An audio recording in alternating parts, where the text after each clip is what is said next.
the creatures would flash this bioluminescence. It didn't stay on all the time, but it would flash brightly on and just like a light switch come off.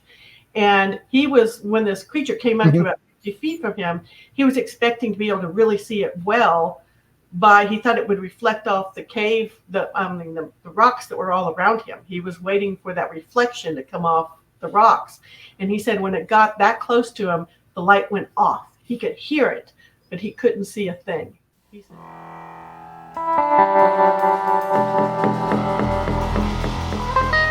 I have a kind of interesting story about how I came to, just like 2 years ago, I was going, where are all these monster stories coming from? Why am I stuck on writing monster stories? And my dad, who's 91, he just happened to say, well, maybe it was because we went to that talk in Spokane in the 70s. And so we did the Gremlin Patterson. They were there doing a talk about Bigfoot. And at the same year, we had done some camping as a family, and we heard and we saw something across the lake when we were in Oregon. And then we talked to a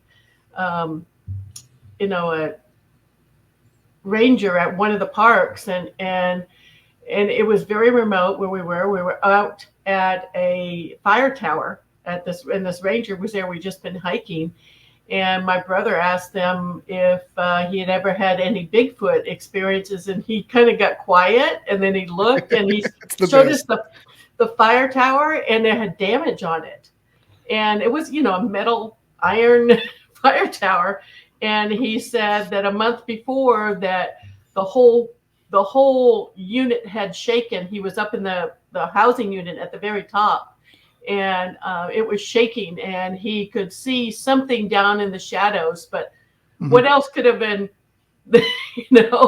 really grabbing? And the damage was up high. It was like 12 feet off the ground. It wasn't like it was, right at the steps.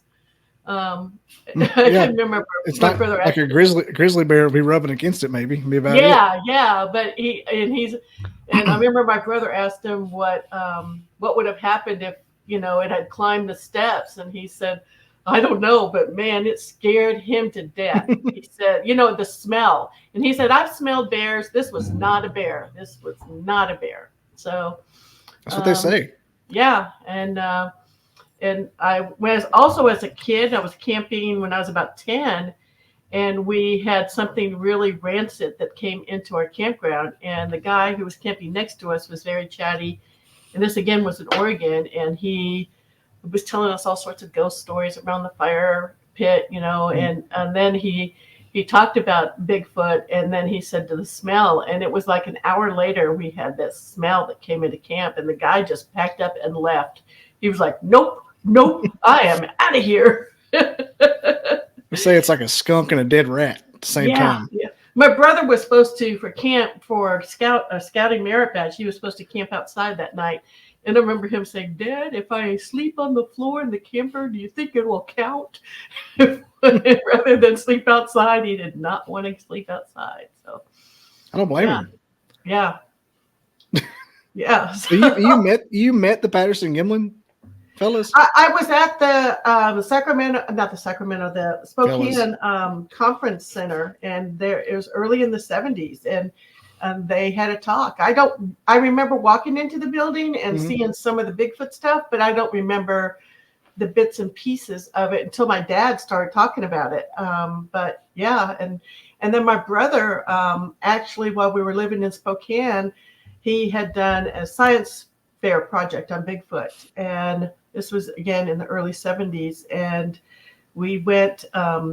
He had a friend at Scouts who called him and said, hey, there's a sighting. So we took off. It was my brother and I and my dad. We took off to this farm location out in the middle of nowhere. But it was all farmland all around. And there were about 4 feet of snow on the ground. And the tracks, we got there. The tracks, it was like we were there at like 10 in the morning. So the sun hadn't really started to melt the tracks, but the tracks went across an open field, across the street to the front of the house, went over the top of the house, Whoa. and slid down a little bit on the backside and then into a burn area that had trees and stuff. But I remember my dad standing there going, and he's a military guy, and he was like, there is no way someone could do that. There were no other marks in the snow, No. No poles, no nothing, but the tracks went over the house. And I can remember going, why would they walk over the house? It just didn't make sense. Then it slid down. Yeah, and then slid Like down the backside of the house. Yeah. Yeah, can you imagine? So yeah, I've been involved with the hardest thing for me to believe is 4 foot of snow. I've never seen it, but yeah. Never seen that much snow. It's terrifying. I'd rather deal with a large ape in the woods. Yeah. So yeah, I've just always been interested in and so I've been a writer for a while. I was in screenwriting and I had a lot of monster screenplays that I had done, and I just switched over to doing more novel work in the last couple of years. And I saw a news report on a guy by the name of Paul Nation. I was living in Texas at the time, and he had gone on an expedition to Papua New Guinea, and he had claimed to have seen pterodactyls. And it just kind of stuck in my gray matter. It was probably somewhere in 2016 I heard this story, and I thought, man, that would, of all places in the world, Papua New Guinea is a place where it is still so remote. It's the largest island we have in the world, but it is extremely remote, and the density of rain, 500 inches of rain a year. So it is humid, it is wet, it is muddy, it is jungle upon jungle, and still very, very remote. Anyway, Paul had gone, and I was like, gee, I got to write this story. So I put together a novel about some scientists going to Papua New Guinea, and they're going to find a cure for diabetes by getting some rare bat blood that's here. That's my novel, Ropen Island. Yep, and they find they have sightings of these pterodactyls with bioluminescence at night. And so it takes them on a journey. And I got to meet with Paul last week. I was back in Texas, and I met with him and interviewed him for this podcast, and found out more about what he had seen, and it was just fascinating. So that's right, because we pushed the schedule back 2 weeks. We pushed the schedule back. Right. Yeah, and that's I who think that was. we'll be really happy. Yeah, I got some really great information from him. And he loved what I had done. But there's a lot of people who have had sightings of pterodactyls over the years. When they go back to a monk in the 15th century with sightings, and they called them dragons back then. And we have reports from all over the world. But Jonathan Whitcomb has a book on some sightings in Lakewood, California in 2012. There is the Gitmo pterodactyl or pterosaur that was seen in 1965 in Cuba. In Papua New Guinea again in 1971, Brian Hennessy saw some pterodactyls. And the natives in Papua New Guinea, they know what this creature is. They're afraid of it. They've known for generations upon generations. They have no knowledge of dinosaurs or anything like that, but they can draw in the sand and identify silhouettes when you show them cards of, this creature. They identify it. It does have the crested head. It is at least 30 feet in length. So, it is not a bat. It is a good size. And we've had Marines see it. In 1944, there were a couple of really big sightings that happened, and this is near the end of World War II, and the Japanese had been on Papua New Guinea, so it was an area that was rife with, military transition going on as everything kind of came together. But there were a couple of engineers who saw them at very close range, and then we have other ones in 1997 in Perth, Australia, eyewitnesses with 30 to 50 feet. And they said it had a long tail, no feathers. It was leathery in appearance. 1986, South Carolina, we have it. We have sightings all over the place. Mhm. But the indigenous people of Papua New Guinea say that this creature has a bioluminescence glow, and that's what Paul Nation also saw. And he said at the time he went there with a museum out of Glen Rose, Texas, and he went as an expert in large birds because he had an ostrich ranch. And so he had gotten permission from the government to bring back 6 eggs, pterodactyl eggs, or 6 babies if they were to find them. Now, I don't know who he talked to get that, but I thought that was pretty amazing. And he said that, you know, when he arrived, it was pretty funny. He said, you know, he's the only white man most people had seen. And the first group that he actually met with, there was a boy who was 7 years old that screamed nonstop, just totally terrified when he saw them, and nobody else in the tribe was really reacting to this kid screaming. And he would look at Paul and just scream. And Paul finally found out that they would say, if you don't do what your mom and dad say, we're going to feed you to the white man. So this was the first white man this kid had ever seen. And that's why he was scared. I thought that was kind of funny. Like, okay. White devil, white devil. Yeah. And then they kept asking him, why are you so ugly? That's kind of funny too.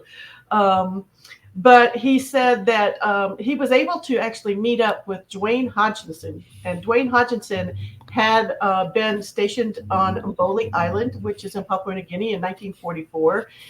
And he was a pilot. And he had an encounter with a few pterodactyls that had flown over his plane. And his plane, he used that as a point of reference. His plane had a 30-foot span wing to wing, and this was larger than his plane span. So he said, and he said that it was near Finch Haven, which has kind of a Dutch name. And he said it was dark gray, had a long serpentine neck, leathery wings like a bat, a long tail with a flange at the end, a beak with razor sharp teeth and sharp claws. And there were 2 of them that flew over this area.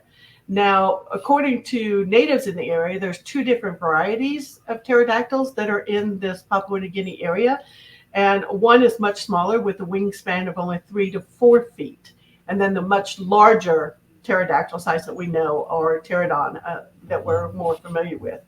But, you know, Hodgkinson, his reports, and you can find them online, of what he saw, are really fascinating. You know, and so Paul started telling me about, you know, meeting with Hodgkinson and how cool that was. But and I said, well, how did you feel about going to Papua New Guinea and then hearing about these pterodactyls? And he said, you know, it was kind of like hunting for Bigfoot. You know, you hope you can see something. And he said that when he got there, he asked around, and he was given a guide to take him up 8,000 feet up above the rainforest clouds. So it's very moist, very humid, rains, you know, incessantly. But up at that height at night, he said he saw something glowing. He saw 3 fires, which we were down below from his elevation. And he thought, well, that's weird. They're having fires out here. How are they getting anything to burn? Because in the couple of tribal areas he had been to, there were no outdoor fires because it was just too moist. And they would build fires in their huts, which were just really smoking fires. And that's how they kind of survived. So he didn't really see fires outside. But then he noticed when he was on this cliff looking down, he saw that these creatures or these things were flying along the river. They were changing in elevation. And one actually came within about 50 feet of him, came up the side of the cliff where he was. And he was expecting to see the bioluminescent, which was, it changed colors. It went from a red to a yellow, which is more like a kerosene lantern, to kind of a white hot. You know, those were the colors. And he said that the creatures would flash this bioluminescence. It didn't stay on all the time, but it would flash brightly on, and just like a light switch, come off. And when this creature came up to about 50 feet from him, he was expecting to be able to really see it well, he thought it would reflect off the cave, the rocks that were all around him. He was waiting for that reflection to come off the rocks. And he said when it got that close to him, the light went off. He could hear it, but he couldn't see a thing. He said it's pitch black there. Like a lightning bug can turn itself off. Yeah, off and on. Yeah. And so that seems to be pretty consistent with some of the other claims, some of the other interviews that he went. He's been going there since 1994. He's gone 5 times. He had malaria there one time, so he got really sick. Only saw the creatures on 2 of those visits that he went. But he talks to people wherever he is. And he said it was better that he went by himself or with 1 or 2 other people rather than a group. If you get in a group, there is he said that there's 800 languages in Papua New Guinea. Can you imagine? One tribe over here that has, 20 people in it, fights with another tribe that has 30 over here. They don't speak the same language. And so if you come in, like there was a lady who wanted to give tours, and she, took several people in, and they got into a political ambush kind of thing where they were attacked by people with machetes because they're looking for, if you have to hire guides, they want that money. You have to pay to the leaders in your tribe. If you make any money that's not other than like $5, you have to give it all to your tribe. You don't get to keep that money. So it's Makes really sense. difficult to kind of get through. And I said, well, is it still that way? And he said, yeah. He said, other than now, they have Chinese little stores that have popped up in little different areas. And there's Coca-Cola signage and coffee. Those are really the only real signs of civilization, but these little Chinese grocery stores. But, Papua New Guinea had headhunters back to 1971. So we're not talking that long ago. Mm-hmm. And I said, were you worried, because some of these guys look, pretty rough. And he said, no, he said he found out through a missionary that they stopped doing headhunting, not because of the political situation, but because they were getting something similar to mad cow disease when they would eat the brains of their enemies. I always wondered that. Isn't that bizarre? Yeah, but just, yeah. Paul was just fascinated. He said the people were very friendly, but wherever he went, he said it was like they were expecting him to put on a show. He was so novel and new, this white man. He said he had a crowd watching him eat, watching him sleep. He said, the kids were just there everywhere he went. He did say something kind of fascinating. He said that when he talked to one tribal leader, and for the most part, that the tribal leaders are the only ones who really had the stories. The men don't do much of anything other than, are available for procreation. They just don't do anything. The women do all the chores and all the toting and all that stuff. That's what the women do. But there aren't young men in the tribes anymore. They've all gone to the cities. So he had to look for, kind of any educated person he could find when he went to a new location, a magistrate or missionaries or something like that to kind of find out what was going on. But in one location, he said that a local told him that a ropen landed on a tree trunk. Now, people in Papua New Guinea, they eat bats. That's part of their diet. And if you've ever seen one of the fox bats, they're huge. Yeah. Right? They're really big. And so they know bats. They know what bats look like. And these are not bats. And he said, but the ropen landed on a tree and wrapped its 3 fingers on its wing, where it grasped it around the tree trunk. Can you imagine seeing something like that? Is that what they call it, a ropen? They call it a ropen, or they call it a death eater, or in Dava. Death eater. Yeah, a death eater as well. Another, there's another name. I had it in my notes. I'll have to look it up of what they called it. I was going to ask you what ropen meant, but he told me. There you go. Yeah, it's just, that's what I went with Ropen Islands. But They, all of the pterodactyls or pterodonish kind of creatures all have the large crested head appendage. That's all. They all have that. Some have the tail and some do not. They all have the stories of the bioluminescence. Um, so, and the locals say that if one were to land next to you, so if they come in to your tribal area, he said that the people in the tribe just yell and scream and pound on things, try and make as much noise as possible to scare it off. They don't want it to land.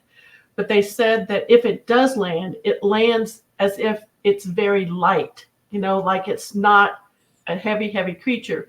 And we know from the fossil record their pterodactyls have a hollow bone structure in their wings. And that's why there's so little that has survived the fossil record, because they just get destroyed in most fossil kind of areas. So there is, I think in 2022, there was a new fossil that was found in Scotland. And they were all excited because it was a complete skeleton. And the pterodactyls in Papua New Guinea, I said, well, what do they eat? What is their common thing that they eat? And one of the things they eat, humans, but usually they like to dig up dead humans. So they think they have a very good sense of smell. So back in the 70s and 80s, when someone died, if they were of royalty or someone high in a tribe hierarchy, they would actually kind of dry them out in a hut. They would make their skin leathery, and they would go in an anointment. They would pour this special liquid on them. They would tie them to a chair inside a hut, leave a fire burning all the time until the body was very, very leathery. And then they would take the chair the person was sitting in and they would tie it to a tree. This was supposed to elevate them to the heavens. But the pterodactyls would come in and feast on those bodies. I bet. So, it's like jerky. Yeah, like jerky. But the family members got very upset when this happened. And so they started burying them in huts, or they would bury them in the ground, and then we'd cover the surface with white sand, hoping to discourage the creatures from digging up those corpses. But that's kind of, and that was like, oh, I was like, wow. But I asked Paul, I said, well, how exactly, did you get started on all this? And he said he started working with Dr. Ball from the Evidence Creation Museum in Glen Rose. And that's where the company that said, the organization that said they could take back the babies or the eggs if they found them. And apparently there's quite a bit of evidence at that Evidence Creation Museum that verifies a lot of creatures and cryptids over time. They even have footprints, human footprints and handprints in with a dinosaur track. So that's kind of interesting. And that might be a good person for maybe you to interview some other time, Bobby, is to talk to Dr. Ball. Really? I plan on going to visit them next time I'm in Texas and interview him a little bit further. But I think that, and I asked him, and he said that on Mboli Island, which is right off the coast, and Mount Bell, that's where kind of there was a concentration of sightings that happened there in the 80s and 90s. And he said shortly before he arrived in 2006, he said there was a massive earthquake there. And at Mount Ball, there were a series of caves, and that's where most of the locals thought that the creatures lived. They lived in these caves up on Mount Ball. But there was a big, when that earthquake hit, the part of the mountain collapsed on itself, and he thinks that it killed a big population of them. Not all of them, but it killed a big population of them, because he said that the sightings really decreased from what they had had in the past after that earthquake that happened. And what if they did, and there was just like this crazy, super endangered species that got eliminated, and people were laughing at it. Oh, cryptids. I know. But Wouldn't that be cool to do some excavation up there? Yeah. I've been on dino digs in and around the Glen Rose area. It's a huge fossil-rich area in the United States, because when the big event that happened that took out the dinosaurs, that meteor landed in the Gulf of Mexico, and the weight was so heavy on that it pulled the whole land structure. I used to work for the Museum of Science and History in Fort Worth, and we would take teachers and educators out to these dig sites, and that was one of the reasons we had so many fossils in that area of northern Texas, is because that's where the layers were finally exposed from that weight of that meteor. So a lot of science behind all that. I think that the pterodactyls that are out there, there's several varieties, from pterodon to Pteranodon and and the largest Pixies. Yeah, and the largest one was found that had a wingspan of 52 feet. That's the largest one that has been found so far, and that was found near and around El Paso, Texas. So, but we don't know a lot about the structures, the muscle structures of these beasts, and how their chest muscles kind of work to help support those bodies. Hopefully with that new fossil specimen that they found in Scotland, that they'll be able to put together a little more information on that. In Scotland, they found actually remains of fish in the body, contained from those fossils. So we think, they're mostly ate fish. But I asked him what he thought they ate in what they ate in Papua New Guinea, and he said actually that they have these what they call them killer clams. You've seen those, it's kind of like the cartoon series where you have the giant clam, that's like 4 feet. Well, apparently one of the main foods that these pterodactyls like, or they would get, and they would go down and they would grab these huge clams, and they would soar with them and drop them on the rocks at the tops of these mountains. So, why would you find remains of these huge, no one wants to haul a heavy 4-foot clam up the side of a mountain. But that's where they thought, that maybe they were eating those clams. Were they finding those modern day? The clams? Yeah, you can still find them in the modern day. Yeah, you sure can. And, in my book, I put that they were eating, a lot of crocodiles, as a good food source. And he said, well, they might have eaten some, but he didn't think that was actually, their main things. So, I was just fascinated by everything that he kept saying. He did tell me one really funny story, just kind of an offshoot. And he said, well, you know what? You can't mail anything to anybody in Papua New Guinea. And I thought, what do you mean? We have the U.S. mail. You can't mail something? And he said, no.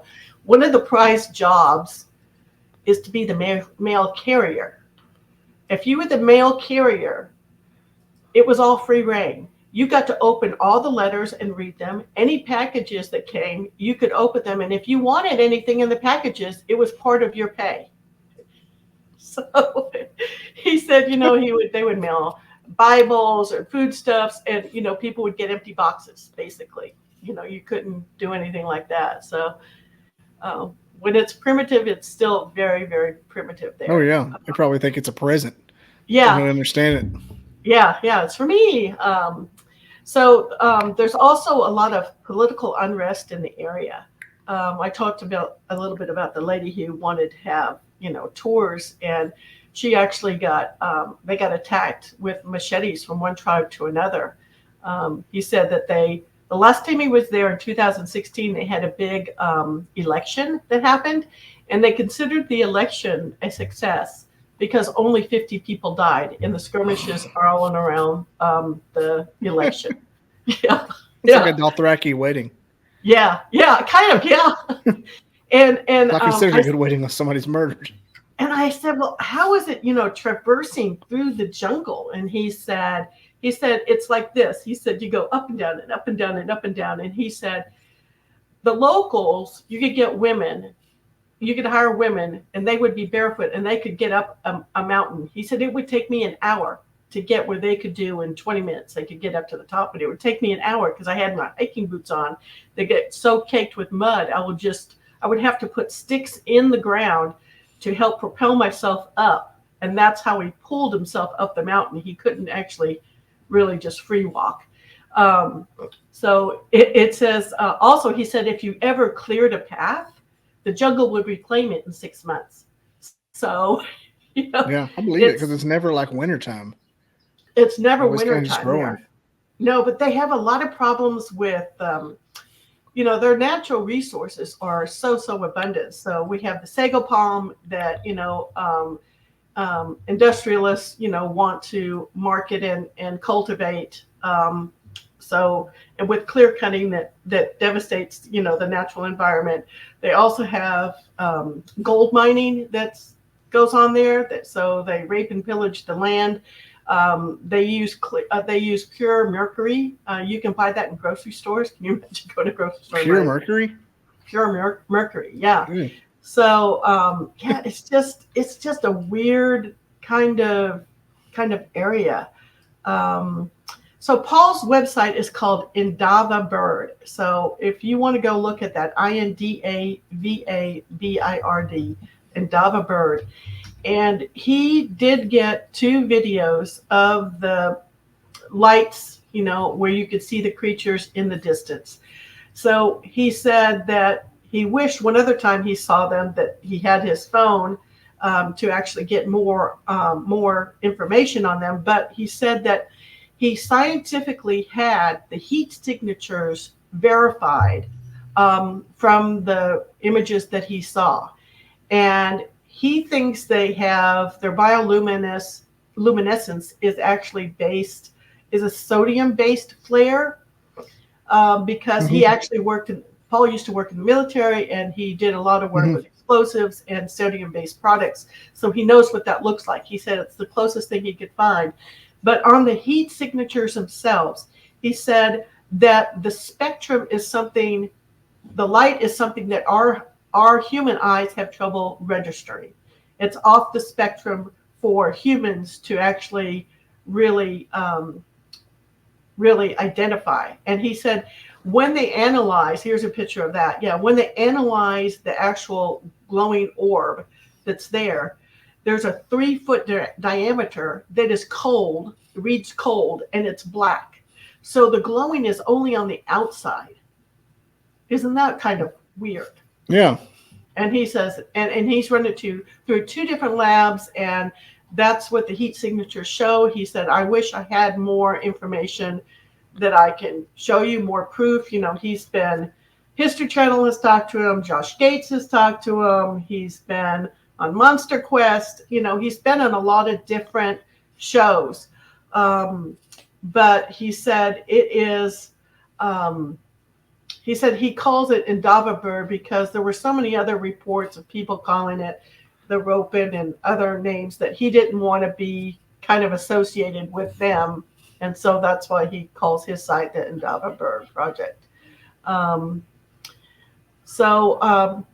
He also talked about, I know I'm just kind of rambling on here, but I did this for. Yeah. He also said that in 1990 there were they had a generator set up at the top of this clearing area, and they had a girls' high school team practicing a volleyball game at night.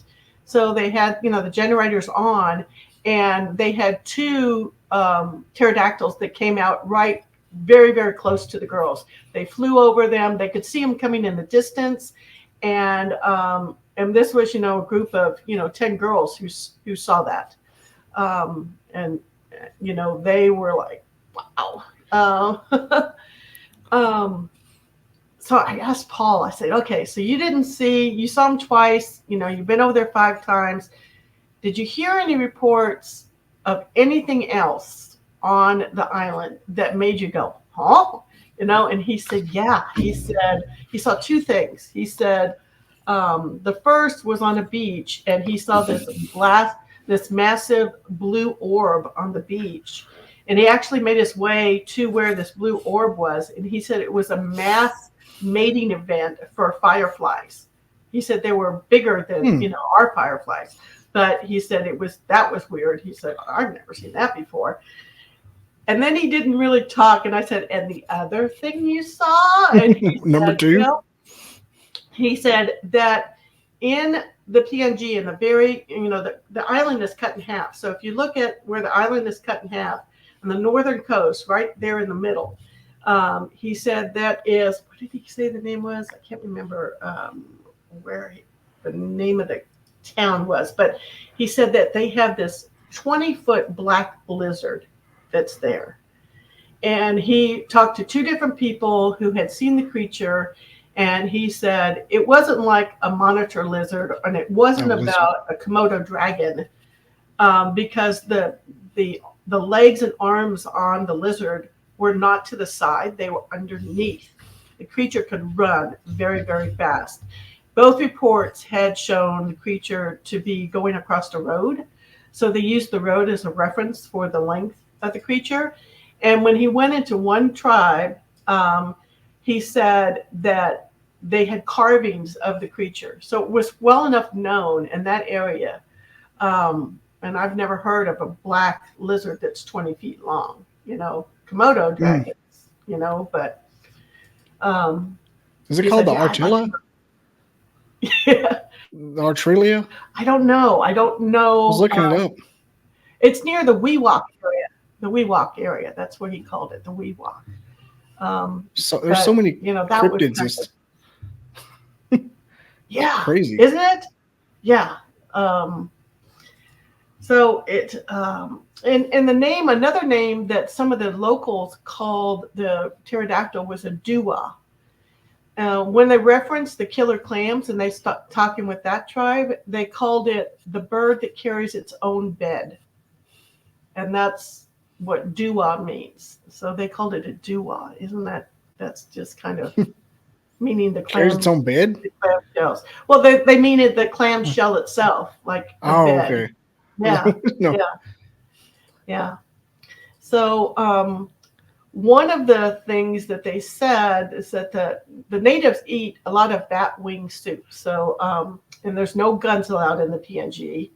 But Paul had some silhouette cards of birds, bats, fossils, and things like that. But he said 100% of the people that he talked to, he said 20 or more, that when he showed them the silhouette of a pterodactyl, they all recognized it as a ropen. And that's what they call the Death Eater, especially with the head, crest, and the tail. And I asked him as we were finishing up our conversation, I said, would you run if you saw one? And he looked at me and he goes, Lois, you can't run in the jungle. There's no running. Yeah, you can't run in the jungle. Despite what John Fogerty said, there's no running through the jungle. Yeah. And I thought that was a great line. Yeah. And I kind of say, I look at the world as it's so massive. We don't know what we don't know. And I think adventure is around the corner and there's awe out there for all of us. But yeah, that was my interview with Paul Nation. Now, where was the cave that collapsed? Mount Ball. Okay, I was looking it up. I'm looking it up like we're doing a WWII lecture class over Island. here. Yeah, on WWII Island. That's just crazy because if nobody knows how deep nobody explored half that crap. Yeah, I'm talking out of my ass here, but I just know nobody has to like a 100% degree. So who knows what's down there? Giant cavern. Yeah. And on my website, loisbuchter.com, I have a picture of that famous pterodactyl picture, with taken in 1860, where they have the pterodactyl spread out. Now, there's a couple of pictures. That picture has not been debunked, but there's another one that shows some, the one with the Civil War soldiers, but there's some other ones that show, some kind of farmers holding a pterodactyl.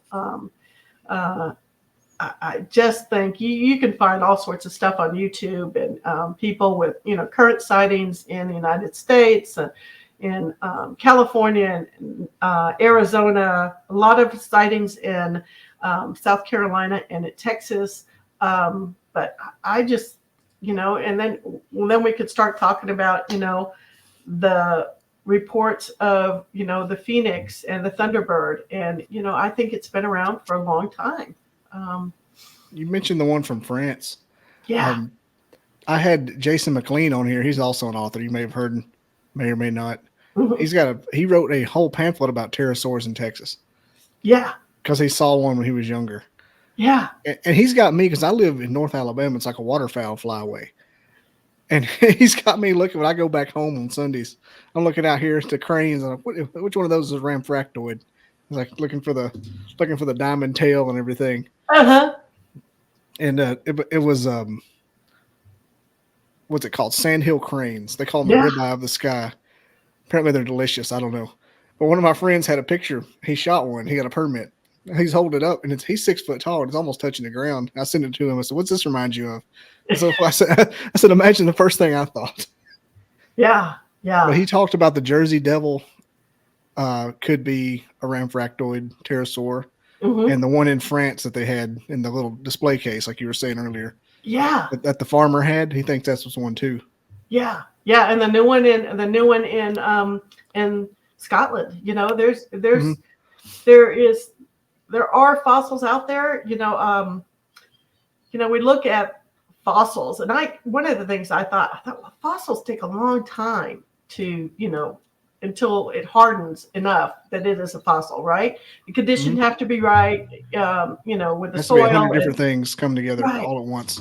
Yeah. And one of the things that Paul mentioned, he said at that Creation Museum, they have a fossil there that's only dating back 50 years. And I went, what? So that's one of the reasons I'd like to go and see what else they have. But I'm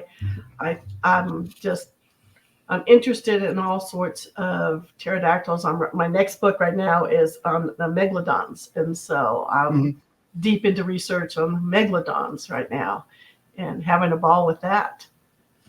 I love stuff like that. I've actually made pterosaurs like a sign from the universe. If I need to see something, pterosaurs, like, show me a pterosaur.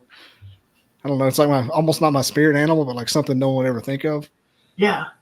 Yeah. That's what I like about them. And Paul was saying that when that one came so close to him, he said you could hear the whoosh. You could hear it. Most raptors, like if you ever have an owl go over you, they don't make a sound. You can't hear anything. Not much. But yeah, and he said he heard a cry, and it was a screech. But he said it was so far away when it did that. He said, I don't know if it came from it or something else that was, there in the canopy. But there are no other large predators in Papua New Guinea. They don't have monkeys or cats or anything? They have a native dog, kind of a wild dog. And that's about, and they have cassowaries. So cassowaries are very dangerous birds too. But he said that there's no other large predator in Papua New Guinea. Man, cassowaries scare me to death. They are freaky. They are shoebills. Yeah, shoebills. So big ones with a really big, thick jaw. Yeah. 6 feet tall. Yeah. Well, they all look pissed off too.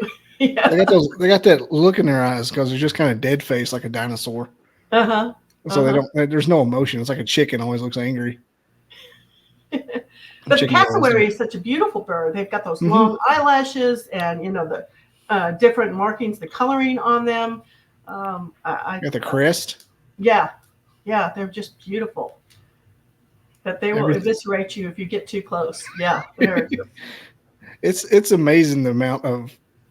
It's almost like you don't think of it until somebody said it. Like I was, 10 or 11 when Jurassic Park came out, and I didn't think they're birds. And they said it in Jurassic Park, like, you know what? That makes perfect sense.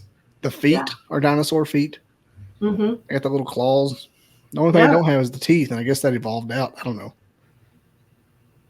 But I never thought of a pterodactyl like landing on the bark of a big tree and wrapping Mm-hmm. its fingers around the bark. I Yeah. always thought of them just flying or awkwardly on land. That would freak me out if I saw one land like And that turning. they got the little fingers in the middle of Yeah, the wings, yeah, like a bat does. yeah, I like the thought of the Tyrannosaurus's little baby arms actually being makeshift wings. Because there's nothing to them. yeah, But if they were wings and you just kind of held them to the side like an ostrich, it makes more sense. Didn't really do a lot with them. yeah, It's just that the shrink wrap principle with the fossils, how you just take the fossil and just put the skin right on it or yeah, the skeleton, and it's not what it looked like. Penguins would look like a swan if penguins look like a velociraptor if you don't have the fat. yeah. Because I they love waddle. that. They have Yeah, that same waddle. Yeah, they got all that fat and everything, but if you find a penguin skeleton in the desert, it just looks like a really skinny bird. yeah. And so what if a T Rex looked like a big fat penguin? There's no way of knowing. We don't have no way of knowing. Yeah. My ex-father-in-law had reports. He had written a story about finding a phoenix or a thunderbird in a cave in the desert. And I think those reports, like you have some people that there was a little boy that was carried off, like a 9-year-old boy that was carried off just a couple houses and then dropped by a large pterodactyl that was in Texas back in the 70s. And there's just reports all over the place. And there's reports in China and the Philippines, and I think there is something to it. I'm optimistic. Yeah. I think there's probably like with the clearest thing, the best thing you've said is about how the cave collapsed and they stopped seeing them as much. So that says a lot. I mean, it would be it's not the littlest place in the world, Papua New Guinea. I'm looking at this, it's maybe 250 miles across at the fattest part. Yeah. 800 languages, all mountains and jungle. I mean, if you're going to exist somewhere, this exists there. Well, one of the things that Paul mentioned, and he said that to get anything done in Papua New Guinea, he said nothing gets done. And he said, for instance, the U.S. wanted to reclaim a World War II plane that had been shot down. And the government said, okay, you can come and get it, but you have to build, so many schools in this territory where you're going to extract it. You had to do so much for the community. And so the U.S. government did what they were required, but the plane is still sitting in Port Moresby, and they won't release it because one guy says you have to pay this fee. And then another guy says, no, we own the rights to that. You have to pay the fee. So you can never get released from the fees that the government's going to charge you. It's forever. This has been going on for 20 years. And so the plane is still sitting in port. We did what we were supposed to. And that's just a symbol of, I guess, of how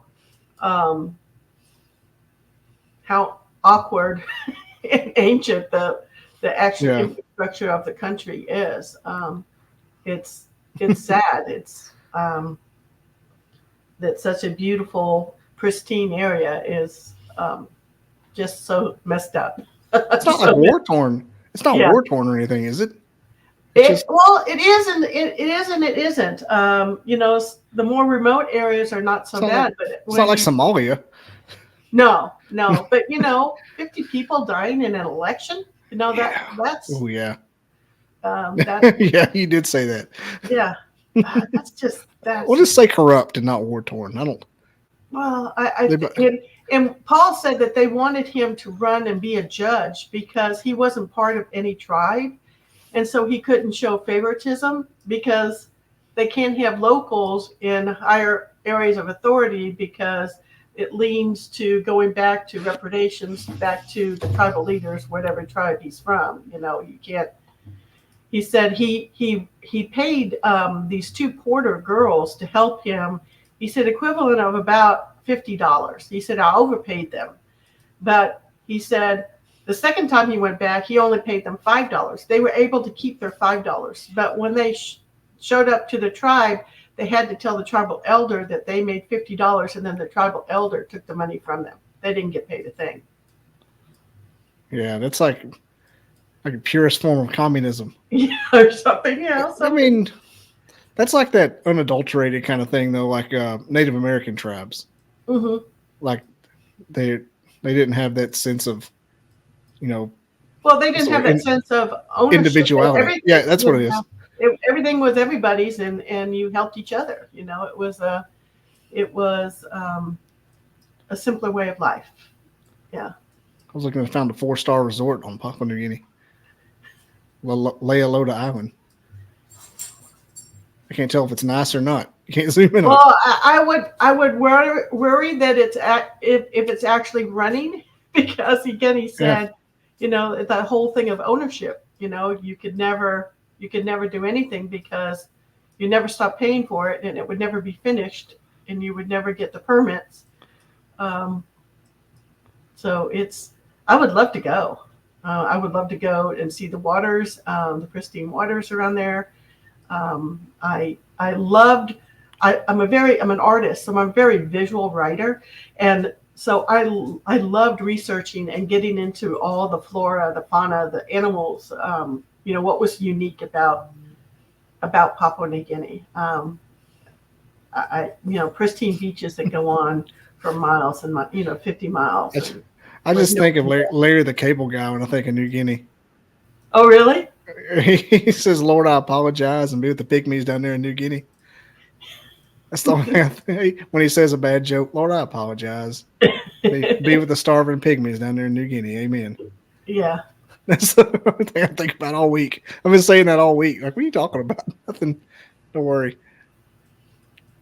So did you do any research of your own on the pterosaurs when you were writing this book, or just? Yeah, I did a lot of research. That's part of my joy of writing. I love digging in and finding what I can. Right now, I'm just reading on the Big Meg because my next story has a megalodon in it. And did you watch the movie? The Meg? Oh, the movie. The first one was all right. Number 2, not so great. Number 3, don't have hopes. But Jason Statham is great. Good garbage TV. Yeah, and megalodons are, they have some reports from teeth that show to be, 200, 300 years old. So, and there have been some really big shark carcasses that have shown up with huge bites in them. One pretty recent. Yeah, you saw that one that was just had the bite taken out of it. Yeah, huge bite taken out. I keep up with that. Yeah. I don't know nothing about celebrities. Give me a shark bitten in the depths of the ocean, all over. Couldn't tell you a Taylor Swift song. Shark bit. I know, it's so cool. So megalodons have one of the things that they have a higher body temperature, they think, and so they were talking in this book. They were talking a lot about food source and what would be required to have a breeding population. And but they said, the great whites and the megalodons have the highest internal body temperature of a sea mammal. So that's kind of interesting. And all it knows how to do is eat. We know great whites are that way. Mm-hmm. Jump up and catch penguins. Well, they would need a whole lot of penguins. Yeah. They feed on sperm whale. That's their favorite food, and squid. So, giant squid. So, my favorite sperm whale factoid is how they got their name, sperm whale. And do you know what that is? That's the fluid that's in their heads, right? That we use for perfumes. Yeah. Oh man, I was listening to a big podcast about the famous shipwreck where the pirates all ate themselves, the whalers all ate themselves, and they went in all kinds of inside baseball about sperm whale brain fluid. Yeah. Now, I thought they called them that because they look like big sperm. No. I was like, no, it's much grosser. It's much grosser. They were saying on the megalodon too that they have the teeth, they have those fossil records, but they don't have they don't have because the cartilage of a whale or I'm sorry, cartilage of a shark species, they don't have that body structure. They don't know exactly. There was one fossil that was found, and they said, we have a tendency to think of megalodons being, having more of a pointed head, and but that fossil had more of a square head, more of a rounded head, like a sperm whale. So, it'd be nice to find a fossil of a megalodon. Yeah, aren't they all cartilage though? They are, other than their teeth, their jaws, Yeah.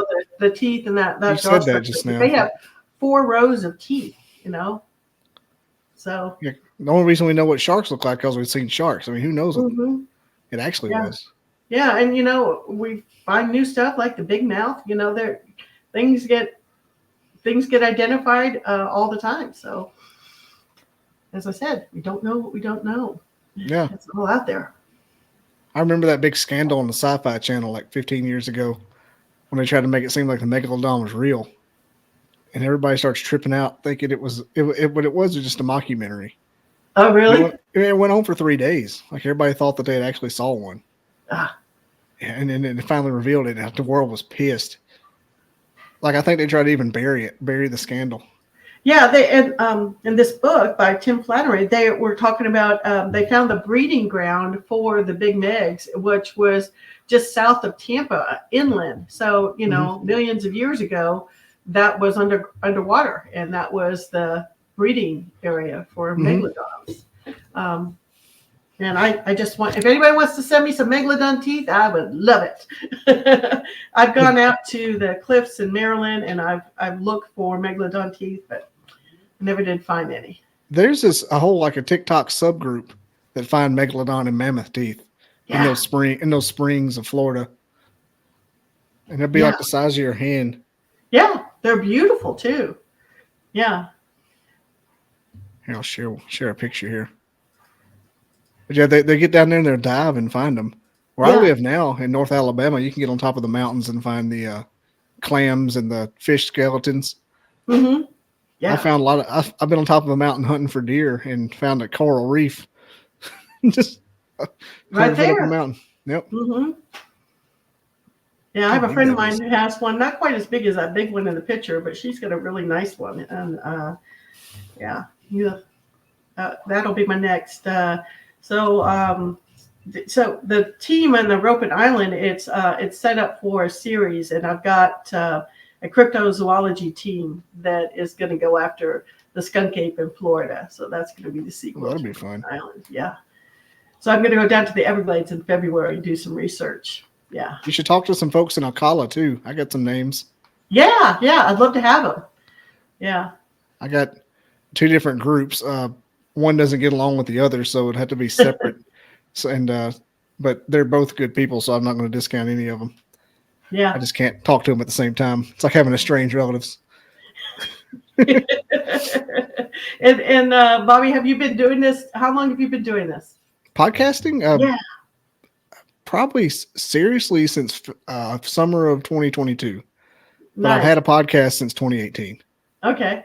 But I just kind of tinkered with it. But I've been trying to I really put my foot to the gas about 2022, and this is going to be my career one day, and I'm not stopping until it is. Which is sad because I make great money working IT, but it bores me to tears. Yeah. I'm just I don't want to do this forever. I can't do it forever. Yeah. So this has to work out. Well, I just find it so fascinating. There's so many different creatures that, people talk about. I used to live in Fort Worth, and we had the Fort Worth monster and Goat Man. And out here in Northern California, everything's Bigfoot. So and pot farms. Yeah. And pot farms. Yeah. I was going to ask you, have there been any do you delve into the woo part side of it? No. The paranormal? Well, I'd like to, because, when we talk about portals and, and dimensions and that sort of thing, you see some of the videos that people have, like peeking around a tree, and then they get to the tree and there's nothing there, where to go. um, yeah, they're just such massive, massive creatures. I was in with a really well respected group of researchers this weekend for 2 days down in a really deep part of the forest, and just talking to the guy who's just serious as a heart attack, military, retired.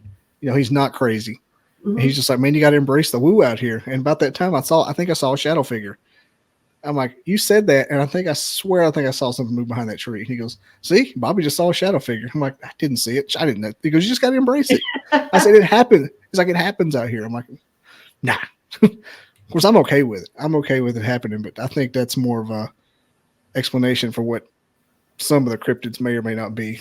I might lose subscribers saying that, but it makes more sense than being a hidden ape that hadn't been caught on a game camera. Yeah, I went to a Bigfoot convention in Jefferson, Texas, which is a really cool little town. Jefferson used to be bigger than New Orleans. It was the center supply depot for the Confederacy in the Civil War, and so a lot of history in that area. And you have the huge Caddo Lake swamp. It's just kind of right out of Boggy Creek kind of feeling. And I went out with some fishermen on a skiff, and we went out into Caddo Lake. And so I asked the guy, I said, what you got any Bigfoot stories? And he goes, honey, he called me darling. He said, if there were Bigfoot out here, Joe Bob would have it on his wall. There would be somebody who had it mounted on their wall. If they were truly 100% all the time flesh and blood, that's true. Yeah. They couldn't help it. I was looking at Jefferson. Jefferson's over there in the big thicket part of the state. Yeah, it's really cool. So I heard a story about Bigfoot that I always thought was fascinating. So why, when you go Bigfoot hunting, are they not using music as an aid? There's a story of a guy, a gold miner, like in the 1840s, who was, going after gold in California, and it was wintertime, and he had been panning for gold, but he was also a fiddler. And so when he would finish, he would fiddle for a while, and he got kidnapped by a Bigfoot male and brought back to his family. But I always thought how fascinating that would be, because they have that vocalization that carries so far. Why don't people really put out some, great violin music, when they're out hunting? We talk about the calls, but I think that would be really interesting too. I think they do something similar to that. A lot of the, not specifically just a fiddle or anything, but they'll, like the ones that don't try to do the, the quiet walking through the woods and do the Zach Bacon Bigfoot hunting style. They'll just act like normal and then walk around and go back to camp and then wait till them follow them back. That's their strategy. Yeah. But, so it's kind of the same thing. Just act natural, do what you're going to do, talk, sing, play a fiddle. I bet that would be like an attention getter. Like, what is that? Yeah. What is that? I think that might help bring them in. Somebody playing Soldier's Joy in the middle of the Cascade Mountains. Like, what is that noise? Yeah, I have heard, the tree knocking. I've heard that. That's really horrifying. It's really scary. And the howl, when you hear a howl that goes on, I mean, we can't hold our breath that long. I mean, the howls are go for like a minute. Yeah, it's incredible. But yeah, I love cryptids. I'm kind of stuck in this area now. I think I'm going to do quite a few stories on cryptids. They're pretty fascinating, and that's the reason I've had you on with this pterosaur thing, and I got paleontologist show going to air because I'm pretending like the cryptid thing is like my doctoral thesis, and so I'm doing anything that's adjacent that can connect. It makes it more interesting just talking to some of the Bigfoot people are crazy. It makes it more interesting than talking to them all the time. Some of them are crazy. I've met some really nice Bigfoot people, actually. Oh, they're really nice. Most are awesome people. Every once in a while, you're like, what the hell? Yeah. This person is on peyote. and you just get tired of hearing stuff that, there's no evidence for it, honestly. You get tired of hearing about it, and you just want something to clean your palate, even though I do believe in it. Yeah. You kind of just run into a wall. Like, I'm tired of eating chicken fingers every day for lunch. I want something else. I love chicken fingers, but I can't have them every day. So I No, had to no. do adjacent conversation. This one right here is amazing. Yeah, I'm glad you liked it. Yeah, I was. Paul was very open, and he was easy to talk to. Yeah, I think he saw something there. He's got some of those science reports with the heat signatures, and that's interesting stuff. He doesn't seem to be the only person to talk about it either. Mm-hmm, He's not the only report. yeah. And the fact they have a word for it, I mean, I'd like to cross-reference how they talk about it as to how the Native Americans talk about the hairy man. I bet but there's some similarities, like how the inflection they use when they talk about it. Yeah. Like, are they talking about us when we talk about like Aesop's fables, or are they talking about us when we talk about a cottonmouth in the creek? Yeah, he said the fear on the faces of those smaller tribal units, and usually it would be like one or two families. There's these small little pockets of people, in amongst 20 miles of nothing, and then there's another little pocket of 2 or 3 families. Very. Yeah, they all had the same report. He said 100%. When I showed the silhouettes, that there was something there. See, that's the kind of thing I'd like to research a little bit if I researched any. Kind of like the old mountain men in the Appalachians up here, all talking about the same thing. Like, you don't see them, but they're there. Yeah. Whatever they're talking about. I wouldn't think portals would be involved with the endangered pterosaur, though. But I think maybe the caves in that area have a lot to do with, like you were saying. They just don't. They don't sound paranormal. Could be. I mean, it makes perfect sense. Yeah, I've got in the book I'm reading now with the megalodon. I've got it set in 1900, an expedition down to Antarctica. So that is going. They're going to find a hidden city down there, and the megalodon, is going to be raw and active. So Antarctica is fascinating. Yeah. We don't know what's down there. We don't. And there's areas that are blocked out on Google Earth. If you look in the southwest side, there you can't, what's really there. So somebody hypothesized there was a big alien AI down there, like a giant frozen server room. Well, supposedly there is a German World War II base that was closed off. It was a supply depot. You can get into all sorts of information. I read a book recently. What was it called? Lost.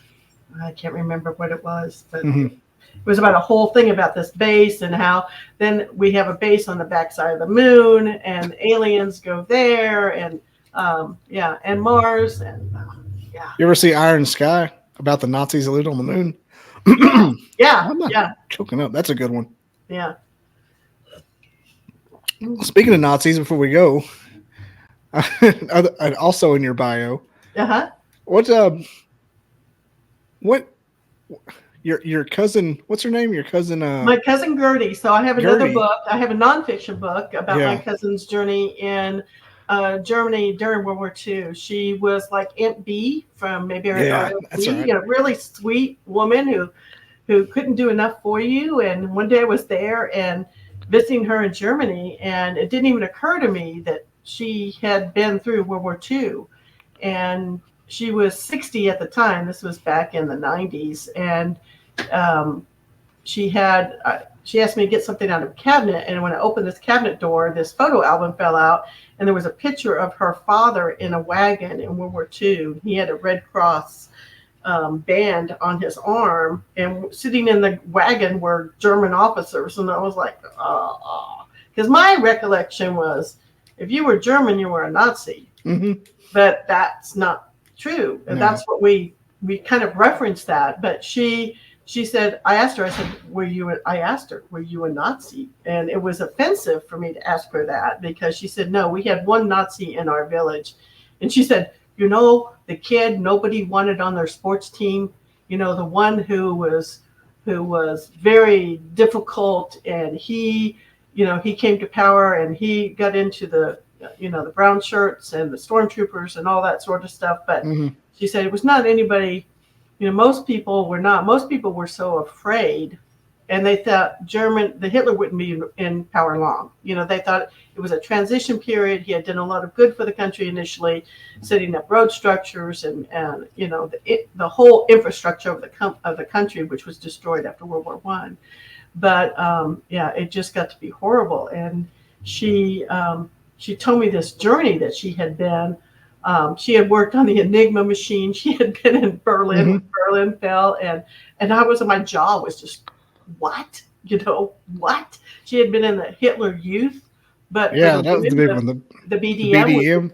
The female side of that, and she was a nanny to an officer's wife, and the officer's wife got jealous of her, and she was sent to a farm work camp where the conditions were horrific. And then from there, she went to work for the Weimar because she could type, and then she was doing weather reports, and that transitioned into her working on the Enigma and getting top secret clearance and being in Berlin, and she survived the collapse of Berlin by running to the American sector, but she saw the Russians coming down the street. And she was an American POW because she had top secret clearance. Her journey was just so incredible. And she had actually fallen in love with an enlisted man, and she later found him in 1986 after 46 years. Does she live in Germany? She lives in Germany. Now? Yeah, no, she passed away, but she had lived in Germany. And this happened in Germany when you met her or saw the photo album? Yeah. Okay. Yeah, and it just dropped. It was a story that dropped me to my knees, and I said, I wasn't a writer. I'm a reader. I'm gonna find somebody to write that story. For 10 years, I looked for somebody to write that story, and eventually, I finally said, "Okay, I'm gonna do it." And so that's how I started my writing journey. Yeah. I was very intrigued with that story because like I said, I live in Huntsville. I grew up like 50 miles away, and like my career to Nazis. Yeah. Yada yada yada. We all know what happened there. So, and my favorite little joke, not a joke, is back there in 2020 when they were, erasing all the Confederate history. They walked past 3 buildings named after a Nazi to tear down a Confederate statue. The protesters did. I'm like, hey guys, you missed one. It's a running joke. No one wants to joke about it. I'm like, guys, it's been 100 years. I mean, can we just acknowledge what we did?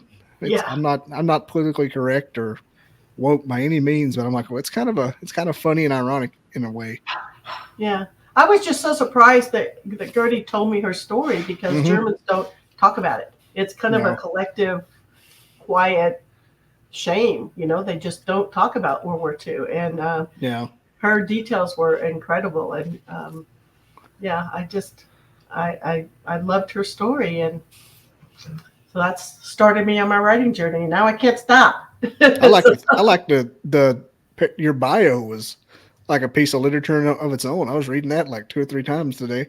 Yeah, I got into screenwriting for 20 years, and I really, really enjoyed the screenwriting narrative and story building and telling. It was so much easier to write a screenplay than write a book and spend a year writing a book and do a screenplay in several months. But I got a master's in screenwriting and just really love it. Yeah, I went into telecommunications and film in college. Yeah, and I wrote screenplays in several classes. I thought that was like therapy. I'd love to get back to writing like like the funny YouTube skits. Like the little 6-part characters, like 5 minutes. I would love write something like that. I've got like 2 or 3 in my mind. Yeah, I've got a small little horror short that I'm hopefully going to do this fall. And it has to do with American Indians. It's American Indian horror story. So I'm hoping that's going to happen. So talking skinwalkers? Would be no,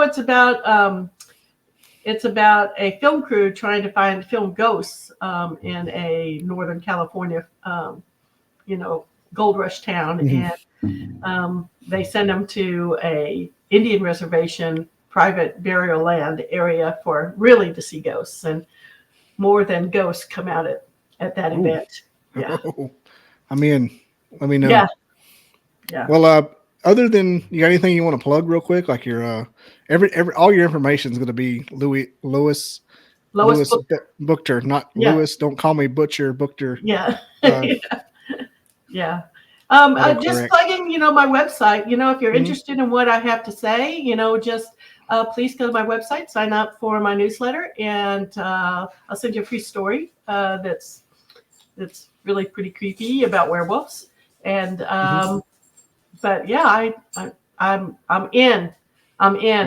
Yep. The bug is hit, and it's not going away. So cryptids are my jam, and monster world building is where I am. There are worse things you could do. I know. Could be an alcoholic, maybe some kind of weird erotica thing. I don't know. Cryptid erotica. That's a new genre no one's ever done. Oh gosh. Actually, the first funny story. First book fair I ever went to, a book convention. I was in the elevator with this woman who was only like 5 foot, and she was like 5 foot wide and 5 foot tall. And she had her placard, her name tag around her neck. And so as a writer, you always say, "And what do you write?" And she says, "Oh, I write erotica." And she started going into her whole erotica pitch. And it was just like, I would not have guessed that. I would not. Sure, it's not my cousin. I would not have guessed that woman would be writing erotica. I've got a 35-year-old cousin that's meets all that description and does that exact thing. It's popular. Rom-coms and romance is the #1 market out there. So you don't have to look the part to do it either. You just write it down. No, and if there are any other podcasts, people who are listening, I would love to talk more about cryptids. So I'm in. I'm going to recommend you to a couple more of my friends that do a show that you might enjoy doing. Okay, So a couple of which have actually seen some stuff, but. Well, it's been fun, Lewis, and maybe we'll get you back soon because this was fun and I needed it on this Thursday. Well, I'm glad. Yeah. I think we hit the time limit pretty good, and I did. Yeah, thank you so much, Bobby. And when will you think this will air? Will you send me a note? Yeah, I'll let you know. It won't be too much longer. I've got a bunch in the hopper and a bunch new, so I kind of do new, old, new, old, new, old. Okay. But I think instead of doing new, old, I'm going to do subject matter, like. Got science woo woo, okay, back and forth, just to because I really want to get I want to cover every base I can and not just be straight ghost haunted houses for 6 months and then dinosaurs. Yeah, I want something for everybody, but it's kind of condensed, but not. It's something for people that like to watch the History Channel. That's basically what I'm doing. Yeah, cool. All right. All right. Thank you so much, Bobby. Peace out. We're gonna hit that theme music. Okay. I never didn't believe in Bigfoot. I never believed in it. I didn't believe in it. I never gave it any thought. They kept wood knocking back and forth to each other, and it was in a pattern.